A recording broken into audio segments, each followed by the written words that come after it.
Los seres humanos no nacemos solos ni aislados. Venimos al mundo en un contexto concreto, donde nos rodeamos de otras personas que pertenecen a nuestra familia, nuestra sociedad y nuestra cultura. Y cada uno de ellos va a marcar en gran medida cómo nos desarrollamos, nuestros valores y nuestras formas de pensar y de actuar. Nosotros somos seres gregarios, que conviven con otros miembros de la misma especie en agrupaciones más o menos extensas. Es por eso que hoy hablaremos un poco sobre los grupos y cómo se desarrolla la psicología en esta área. Desde la psicología ha sido un poco complejo definir los límites entre qué es y qué no es un grupo. Según Barón y Baer, en 1998, un grupo es una unidad con ciertos números de organismos diferenciados que tienen una percepción colectiva de su unidad y que poseen capacidad para actuar y o que actúan realmente de un modo unitario frente a su medio ambiente. Nos podríamos quedar con que un grupo es un conjunto de individuos independientes que tienen una percepción colectiva y compartida de su unidad y que siendo conscientes de esta son capaces de actuar de manera conjunta ante el entorno. Dicha vinculación provoca que haya relaciones de influencia e interdependencia entre sus distintos componentes, afectando al grupo, el comportamiento del individuo y viceversa. Además, la relación existente con el grupo por lo general es observada como positiva. La psicología de los grupos se centra en el estudio de los roles, en cómo se crean, bajo qué condiciones y dónde. Los tipos de relaciones que se van creando de forma intergrupal e intragrupal, cómo se desarrollan y cuál es la finalidad de pertenecer a un grupo. También se considera la relación que tienen este tipo de vínculos en nuestra salud emocional y en nuestra felicidad. Es por esto que el grupo ha sido estudiado como un factor determinante de las características del individuo, así como de su modificación y cambio a nivel individual, tanto por el cambio de actitudes, de opinión y los hábitos de comportamiento, ya que el grupo ha servido como contexto para promover el cambio.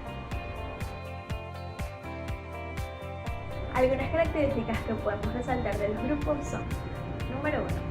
Patrón de participación, pues se refiere a la dirección de las relaciones existentes dentro del grupo y ver el grado de participación de los miembros en los asuntos grupales. 2.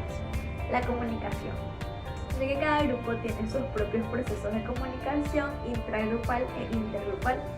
Es importante identificar sus fines y niveles de madurez comunicativa. 3. Cohesión. Es el nivel de unidad que existe en el grupo y que obedece a distintas razones personales y profesionales. 4. La atmósfera.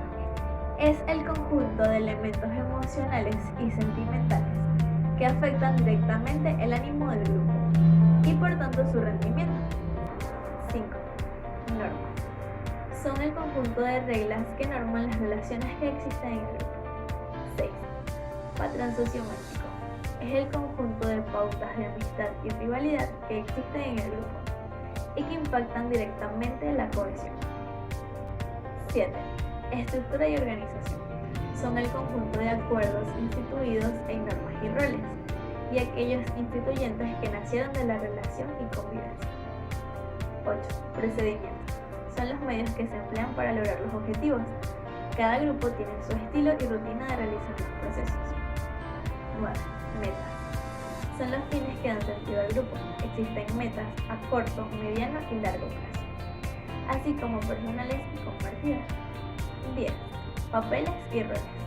Cada integrante del grupo tiene un rol y una función determinada. Es necesario identificarla y identificar la relación entre ellas, entre un sujeto y varios sujetos. A lo largo de nuestra vida podemos pertenecer a distintos grupos y cada uno de ellos puede ser diferente. Esto se debe a que no solo existe un tipo de grupo, sino que cada uno se va a diferenciar del otro por su composición, su interacción o por sus reglas. Grupos primarios.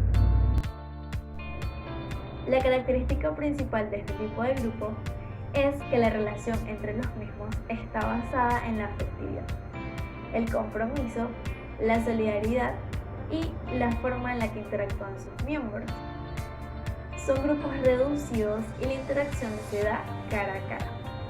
Los sujetos que conforman los grupos primarios no son intercambiables, es decir, que cuando uno se va, la relación no deja de existir. Por ejemplo, la familia, pues este vínculo es creado de manera totalmente libre y voluntaria. Grupos secundarios. Este grupo está constituido por un gran número de personas, lo que impide que la relación se establezca cara a cara.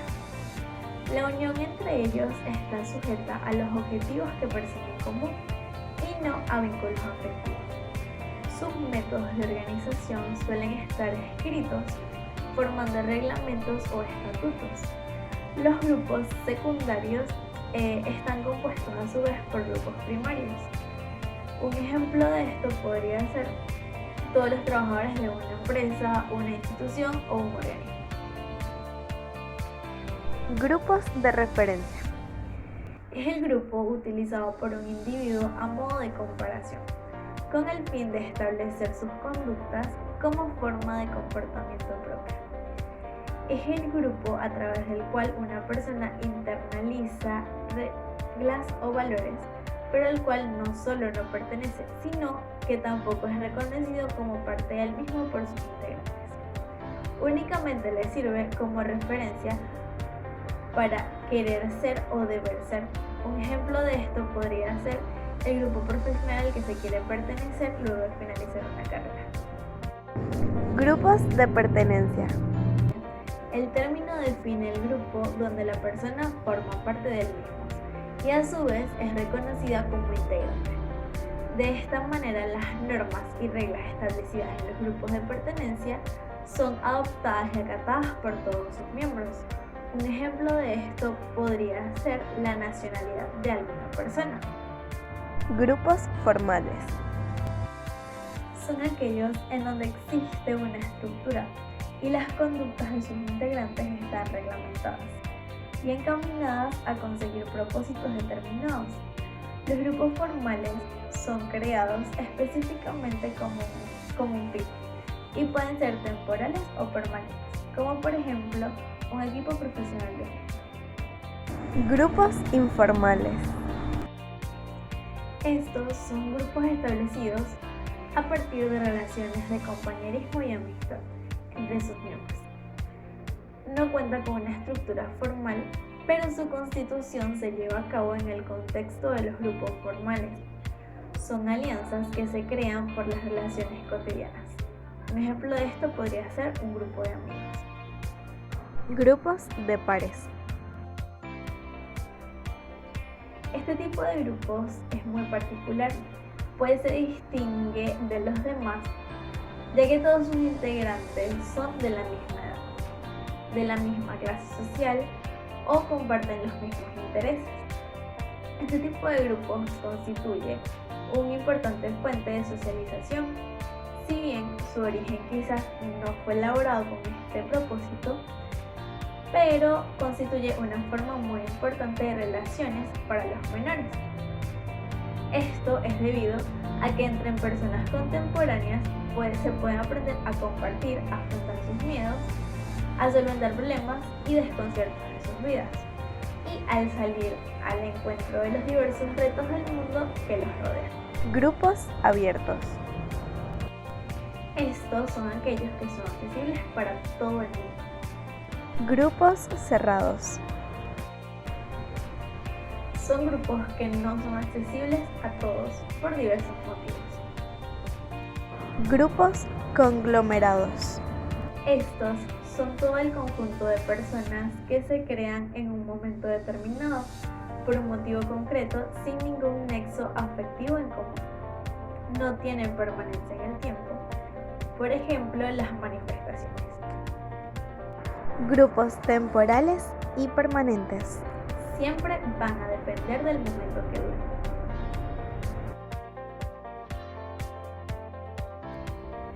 El desarrollo histórico del estudio de los grupos en psicología social se inicia con una polémica relacionada con la existencia o no de entidades supraindividuales, como la mente del grupo.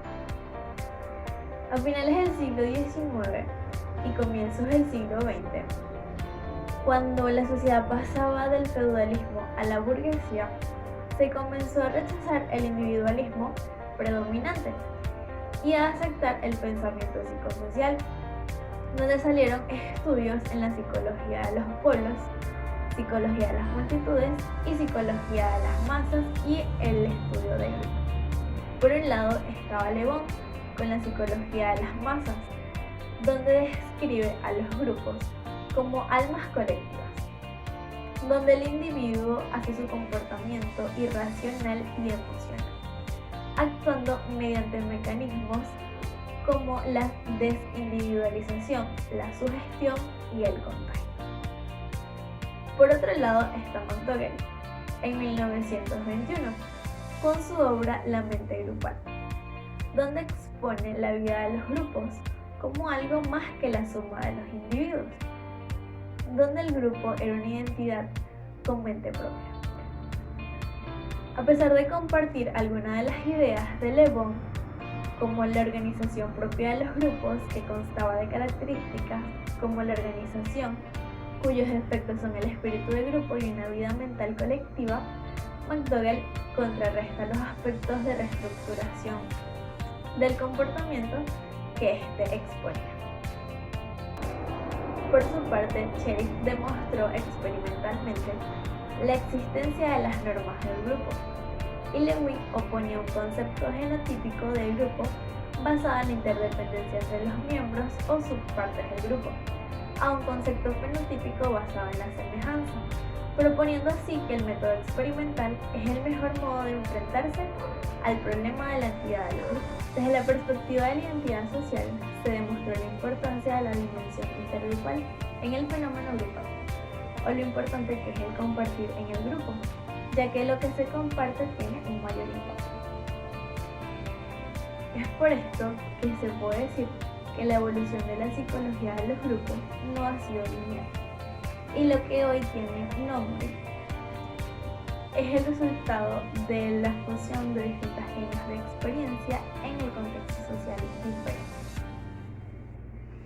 ya que la sociedad, a través de enfrentarse a los nuevos problemas, descubrían que el fenómeno grupal era un elemento fundamental para la articulación individuo-social. Tal experiencia acumulada forma el conocimiento de lo que hoy llamamos psicología de los grupos.